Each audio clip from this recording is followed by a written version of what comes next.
여러분 안녕하십니까? 화요일 아침 뉴스투데이 경남 시작합니다. 먼저 오늘의 주요 뉴스입니다. 경남에서도 찾아가는 청소년 백신 접종이 시작됐지만 부작용에 대한 우려가 여전해 접종 참여율은 아직 낮습니다. 윤상기 하동군수가 사적 공적 모임을 자제해달라고 국민에게 호소한 당일 저녁, 기관 단체장들과 식당에서 간담회를 연 것으로 확인됐습니다. 1억 원 이상 기부 모임인 아너소사이어티에 가족 모두가 회원이 된 사례가 경남에서 처음 나왔습니다. 그 주인공들을 소개하겠습니다. 최근 아파트 출입구에 설치하는 보안문을 두고 재산권 행사란 입장과 공동체 의식 결여라는 지적이 나와 논란을 빚고 있습니다. 청소년층의 코로나19 백신 접종률을 높이기 위해서 학교까지 찾아가서 백신을 접종하는 방문 접종이 시작됐습니다. 하지만 학부모를 중심으로 백신 부작용에 대한 우려가 여전해서 접종 참여율은 아직 낮습니다. 부정석 기자입니다. 창원의 한 중학교 체육관. 학생들이 차례로 코로나19 백신을 맞습니다. 학원 가려면 이제 백신 맞아야 한다는 것 때문에 백신 맞으러 왔어요. 처음엔 걱정됐는데 거의 다 괜찮다 하니까 그냥 그러려니 하고 맞으려고요. 12살에서 17살 사이 청소년 백신 접종률을 높이기 위해 경남에서도 지난 17일 학교 방문 접종을 시작했습니다. 학생들의 백신 접종 편의성을 위해서 오는 24일까지 학교로 찾아가는 백신 접종을 시행하고 있으며 여전히 학부모를 중심으로 백신 접종에 대한 우려의 목소리가 나오고 있습니다. 지난 6일에서부터 16일까지 학교 방문 접종 신청을 받은 결과 44개 교 1,316명, 즉 학교당 29명으로 1차 접종을 받지 않은 학생의 16.8% 수준입니다. 데이터도 없고 통계적으로 아직 좀 불안한 것 같아가지고요. 마치더라도 조금 늦춰졌으면 하는 바람이 있습니다. 어제 0시 기준 경남의 청소년 접종률은 1차 58.5%, 2차 39.3%입니다. 12월 한 달 경남의 확진자 3천여 명 중 학생은 580여 명으로 10명 중 2명꼴이었습니다. 지자체와 교육당국이 청소년 접종률을 높이기 위해 시작한 찾아가는 접종이 과연 효과를 보일지 주목됩니다. MBC 뉴스 부정석입니다. 정부의 방역수칙이 강화된 첫날인 지난 18일 윤상기 하동군수가 출판 기념 행사를 가져서 논란이 됐는데요. 그런데 윤 군수는 지난 17일 오전 사적 공적 모임을 자제해달라고 호소한 뒤에 당일 저녁엔 기관장 단체장들과 식당에서 간담회를 가졌습니다. 서윤식 기자가 취재했습니다. 사적 모임 4인 제한 등 사회적 거리두기가 다시 강화되기 하루 전인 지난 17일 저녁 하동군청 인근 식당. 윤상기 하동군수가 이곳에서 지역 기관 단체장들과 간담회를 가졌습니다. 예정된 참석자가 8명을 넘자 식당 2곳을 예약해 식사와 술을 곁들였습니다. 군수님까지 탔습니다. 수행은 조금 했는데 술을 한 잔 먹었어. 윤상기 군수는 당일 오전 기자회견을 갖고 코로나19 극복을 위해 잠시 멈춤, 모두 멈춤 동참을 국민들에게 호소했습니다. 지금 무엇보다도 중요한 것은 대면 접촉을 안 하는 겁니다. 대국민 호소문 발표 직후 하동군이 전 읍면에 보낸 공문입니다.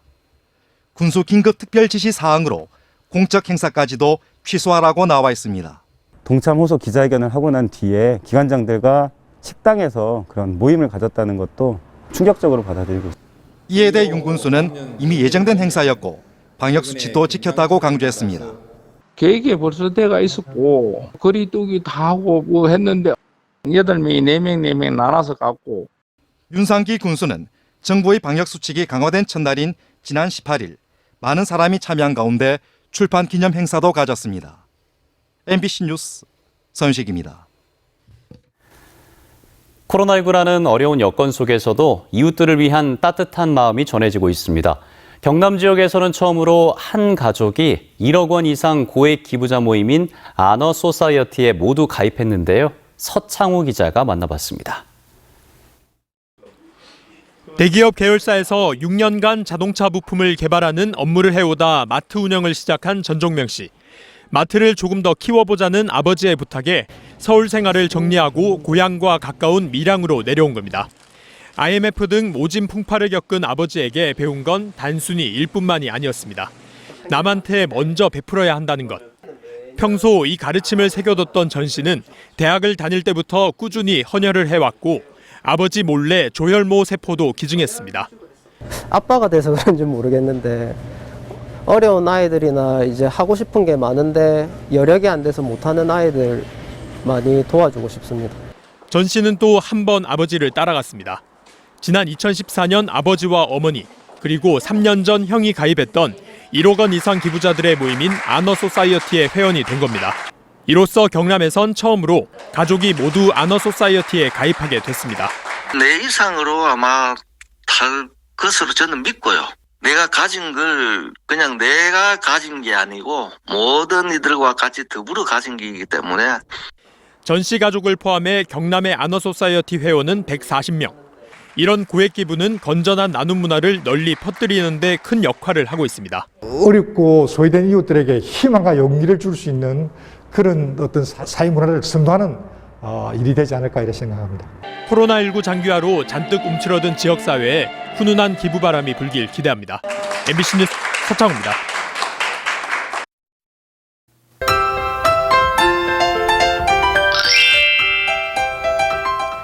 오늘도 포근한 겨울 날씨가 이어지겠습니다. 아침은 평년 수준의 기온을 보이며 큰 추위 없겠는데요. 낮에도 기온이 껑충 오르면서 15도 안팎을 보이겠습니다. 오늘 창원의 아침 기온 4도, 진주 영하 1도, 의령은 영하 2도에서 시작합니다. 낮에는 창원 14도, 진주와 의령은 15도까지 오르면서 일교차가 10도 이상으로 매우 크게 나겠습니다. 아침 출근길 안개로 인해 시야가 답답한 곳이 있습니다. 경남 서부내륙 지역을 중심으로 가시거리 1km 미만의 안개가 끼겠는데요. 이 안개는 아침이 지나면 소산될 것으로 보입니다. 운전하실 때 차간 거리 유지하면서 안전운전 해주시길 바랍니다.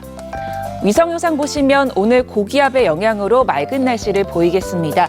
우리 지역의 미세먼지 농도는 대체로 보통 수준을 보이지만 일시적으로 일부 지역에 나쁨 수준까지 치솟는 곳이 있겠습니다. 오늘 평년보다 5에서 6도가량 높은 기온을 보입니다. 현재 기온 보시면 함안 영하 2도, 밀양은 영하 1도에서 시작하고요. 낮에는 밀양 14도, 양산 15도까지 올라 어제보다 조금 높겠습니다. 거창의 아침 기온 영하 2도, 산청은 0도에서 시작합니다. 낮에는 역시 거창 14도, 합천은 15도까지 오르겠습니다. 바다의 물결은 최대 2m까지 일겠습니다. 동해남부 먼바다에는 풍랑주의보가 발효 중입니다. 모레까지 일교차 큰 날씨가 이어지겠고요. 주말에는 기온이 크게 떨어질 것으로 전망됩니다. 날씨 정보였습니다. 최근 대규모 아파트를 중심으로 보안문을 설치하는 곳이 늘어나고 있습니다. 외부인 출입을 막아 아파트 주민들의 안전과 재산을 보호하겠다는 취지인데요. 하지만 인근 다른 아파트 주민들은 갑자기 다니던 길이 막히자 불편을 호소하면서 우리도 막자며 또 다른 보안문 설치로 이어지는 상황입니다. 정영민 기자가 취재했습니다. 1,700여 세대가 입주한 창원의 한 대규모 아파트 단지. 단지를 빙 둘러 모든 입구마다 보안문이 설치돼 카드키 없이는 안으로 들어갈 수 없습니다. 보안문 주변에는 CCTV도 설치돼 실시간 감시가 이뤄집니다. 외부인 출입이 잦아지면서 안전사고까지 발생하자 입주민들의 동의를 얻어 설치한 겁니다. 오토바이가 없으니까 이제 좀 단지상에서의 어떤 생활이 조금 안정적으로 그리고 위험 요소를 하나 이제 제거를 한 거고 그 다음에 심리적인 안정감이 있거든요. 하지만 인근 주민들은 보안문 설치가 오히려 경관을 해치고 주민 간 소통을 막고 있다며 불편함을 호소하기도 합니다. 도보로서 왔다 갔다 왜 길도 있고 한데 이 길을 통해서 가면 좀 더 빨리 갈 수도 있고 그런 부분도 있는데 막 그런 걸 굳이 이렇게 펜스를 쳐야 될까? 아파트 단지에 사는 주민들은 주민대로 고립이 되는 것이고 바깥에 있는 주민들은 그 주민들대로 배제당하는 것이기 때문에 창원의 호수공원 옆에 들어선 이 아파트 단지 역시 최근 보안문을 설치했습니다. 이 여파로 통행이 불편해지자 인근 아파트들도 잇따라 보안문을 설치해 외부인 출입을 막겠다고 나서고 있는 상황. 전통시장과 학교를 끼고 있는 이 아파트도 그동안 외부인 출입을 허용했지만 최근엔 보안문 설치를 준비하고 있습니다. 자기들 우리를 더 많이 이용하잖아요. 근데도 자기들은 다 잠그잖아. 우리는 마음대로 드나들 수 있도록 이렇게 하면 하여튼 그게 심리적인 거니까. 그렇죠. 창원에서 최근 보안문을 설치하거나 설치 의향이 있는 아파트 단지는 모두 10여 곳. 전문가들은 보안문 설치가 오히려 주변 공동체와 단절로 이어질 수 있다며 부작용을 우려하는 목소리가 높습니다. 결국 궁극적으로는 방범에도 도움도 되지 않을 뿐더러 이 거대한 블럭을 통과해서 원래 지나다니던 다른 주민들한테 굉장히 또 위화감을 줄 수가 있는 문제거든요. 재산권 행사가 먼저라는 시각과 주변 공동체와의 소통과 공유가 먼저라는 시각이 맞서는 가운데 보안문 설치가 반드시 필요한지에 대한 논란은 계속될 전망입니다. MBC 뉴스 정영민입니다. 내년부터 경남과 울산으로 범위를 넓히는 USG 공유대학에 모집 정원보다 1.5배가량 많은 학생들이 지원했습니다. 하지만 경남 지역의 학생들은 경남 쪽 대학에, 울산 학생들은 울산 지역 대학에 더 많이 지원해서 지역 교류는 아쉬움으로 남았습니다. 신은정 기자의 보도입니다.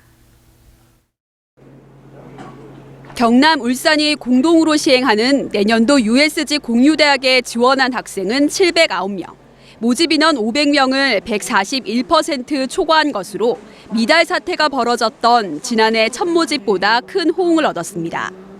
각자의 지역 안에서를 공유를 하면서 이제 더 나아가서 경남권 안에서 어떻게 우리가 할 수 있는 일이 있을까, 그런 것들을 모색해 볼 수 있었다고 생각합니다. 하지만 경남과 울산 간 학생 교류는 활발하게 이뤄지지 못했습니다. 경상대와 창원대, 경남대가 주도해 사업단별로 100명을 모집하는 기존 전공엔 울산대 학생들이 5명에서 25명만 합격했고, 울산대가 참여하면서 내년부터 신설되는 미래 모빌리티와 저탄소 그린에너지 전공엔 100명 모집에 경남 5개 대학 학생들이 각각 30명과 41명 합격했습니다. USG 공유대학을 통해 경남 학생은 울산에, 울산 학생은 경남에 취업할 수 있는 길을 마련하겠다는 당초 취지에 비해 아쉬운 결과인 셈입니다. 비교과 프로그램을 따로 운영을 하고 있어요. 굉장히 고가의 프로그램인데 이 밑에서는 시장이 형성되지 않았는데 그런 프로그램을 통해서 이제 부산, 울산, 경남 지역 학생들이 함께 할 수 있도록. 이번에 최종 선발된 학생들은 내년부터 4학기 동안 기업의 수요에 맞는 융합 전공 과정을 수강하고 다양한 진로 역량 강화 프로그램 등도 함께 지원받을 것으로 기대됩니다. MBC 뉴스 신은정입니다. 투데이 경남 순서입니다. 특별교통수단 운영심의위원회가 오늘 오후 2시 거창군청 중회의실에서 열립니다. 김해시 공공형 어린이집 연합회 나눔 행사 수익금 기탁식이 오늘 오전 10시 김해 부시장실에서 열립니다. 거제 사곡 사업용 차량 공영주차장 조성 기공식은 오늘 오후 2시 경남에너지 남부지사에서 진행됩니다. 창녕군 육아지원센터 수탁기관 선정위원회가 오늘 오후 2시 창녕군청 군정회의실에서 열립니다. 고용위기지역 지역민 치유음악회는 오늘 오후 7시 통영시민문화회관 대극장에서 펼쳐집니다. 진주시가 상습적으로 법규를 위반하는 시내버스 운전자의 운전자격을 박탈하는 삼진아웃제를 새해부터 시행합니다. 진주시는 무정차, 승차 거부 등의 법규 위반으로 1년 동안 3차례 이상 과태료를 받는 시내버스 운전자의 버스 운전 자격을 취소하고 친절 안전운전자를 발굴해서 포상할 계획이라고 밝혔습니다. 진주시는 사회적 거리두기 강화에 따라 지난 주말에 개장 예정이었던 진주실내체육관 광장의 스케이트장과 썰매장을 다음 달 2일 이후로 연기해서 열기로 했습니다. 또 개장 이후에도 방역 패스를 적용해 예약제로 운영할 계획이라고 밝혔습니다. 하동군이 바이오매스 가스화 수소 생산 기업인 벨트란 코리아와 619억 원 규모의 투자 협약을 맺었습니다. 이번 협약에 따라 벨트란 코리아는 내년 상반기 지정 예정인 대송산업단지 외국인 투자 지역에 입주해 그린 수소 생산을 위한 공장을 신설하고 지역 주민 30명을 고용할 예정입니다. 창원시의회는 어제 마산해양신도시 건설 사업에 대한 행정사무조사를 위한 특별위원회 구성의 건을 가결했습니다. 특별위원회는 국민의힘 의원 4명과 민주당 4명, 정의당 1명 등 모두 9명으로 구성했으며 이달 안에 원포인트 의회를 열어 조사계획서를 마무리 짓겠다고 밝혔습니다. 한편 창원지방법원은 오는 23일로 예정된 마산해양신도시 4차 공모 결과 우선협상 대상자 미선정 무효 확인 선고 공판을 앞두고 변론 재개를 결정했습니다. 마산 방어전투기념사업회는 어제 마산 올림픽기념 국민생활관에서 참전용사 추모와 전승기념식 행사를 열었습니다. 마산 방어전투는 한국전쟁 당시 낙동강 방어전선을 확보해 부산 임시수도를 지키는 데 결정적인 역할을 했는데 사업회는 마산 방어전투의 사료와 유물 등을 발굴 조사하는 한편 마산 방어전투 전적기념관을 건립하겠다는 목표를 갖고 있습니다.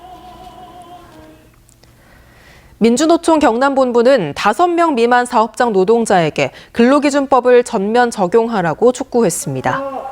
이들은 오늘로 예정된 국회 환노위 법안 심사 소위에서 5명 미만 사업장 노동자에 대해 근로기준법을 차별적으로 적용하는 방안이 논의될 것으로 확인됐다면서 민주당은 노동자의 권리를 저울질하지 말고 법을 전면 적용해야 한다고 덧붙였습니다.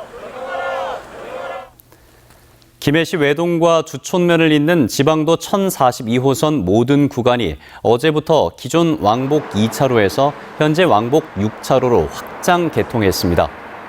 지방도 1042호선은 김해 지역 동서를 가로지르며 하루 교통량이 3만 3천 대가 넘어서 극심한 교통체증이 있었던 것으로 시는 이번 6차로 전면 개통에 따라 상습 교통 정체를 해소할 수 있을 것으로 기대하고 있습니다. 경상남도는 내일부터 김해에서 교통약자를 위한 바우처 택시 30대를 시범 운영한다고 밝혔습니다. 바우처 택시는 평소에는 일반 택시로 영업을 하다가 비휠체어 이용자의 신청이 있을 경우 서비스를 제공하는 것으로 장애인 등급제 폐지 이후 특별교통수단 이용 대상이 증가해 대기 시간이 길어짐에 따라 도입을 검토해왔습니다. 신청은 경남특별교통수단 콜센터나 고객용 앱에서 할 수 있습니다.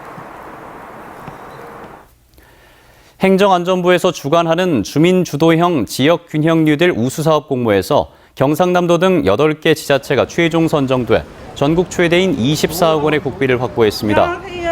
이번에 선정된 사업은 경상남도의 환경사랑 상품권과 연계한 다회용기 사용문화 확산 사업과 거제시의 AI 드론을 활용한 해안지역 안전사고 대응 시스템 구축, 산청 하동 함양군의 지리산권 스마트 관광 콘텐츠 개발 등 6개 사업입니다.